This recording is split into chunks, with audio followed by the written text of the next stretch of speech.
The Fisher Boy has similar health to a Night Witch or a Bandit. He'll survive a poison spell, but will be taken out by a lightning.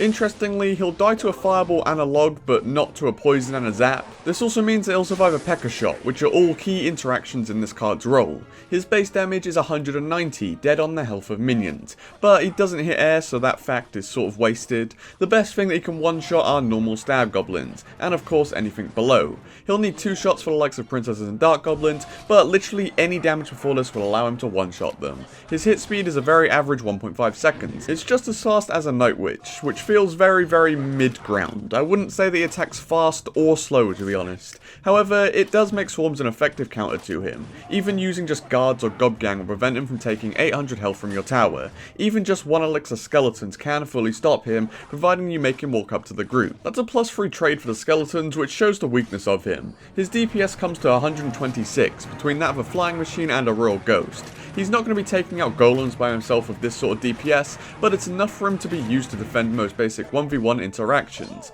His hook mechanic will really help him out against those aforementioned golems and stuff, however. It's his legendary mechanic that has a lot of unique and quirky features. It offers a 35% slow for 2.5 seconds, which is sort of making him a semi-ice wizard. You can see this on range units like musketeers, his best target. He'll grapple them in and mitigate their range advantage with his hook, then slap them to death with his fish. It's like the opposite to a bandit dash. Instead of rushing to an enemy, he rushes them to him.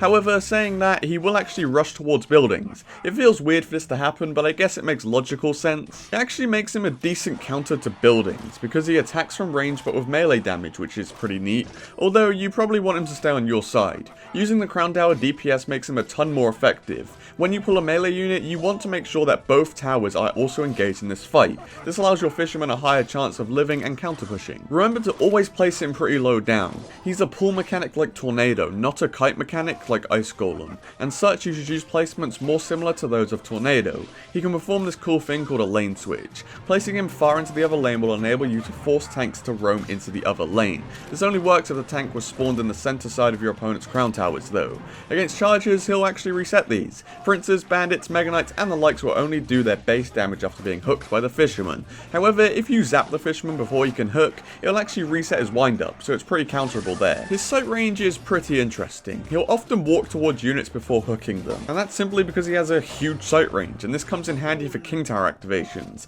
Splash cards like Executioner and Bowler will hit through him to activate the King Tower.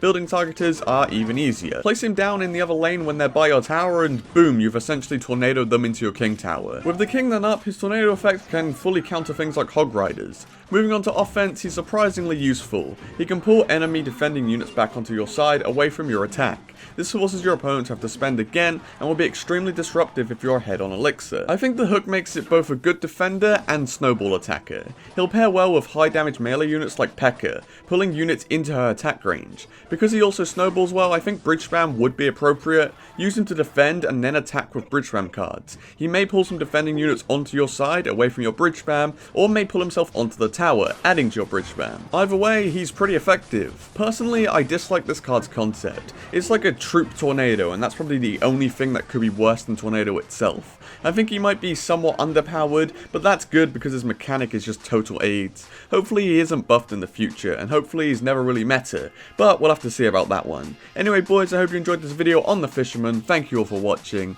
and peace.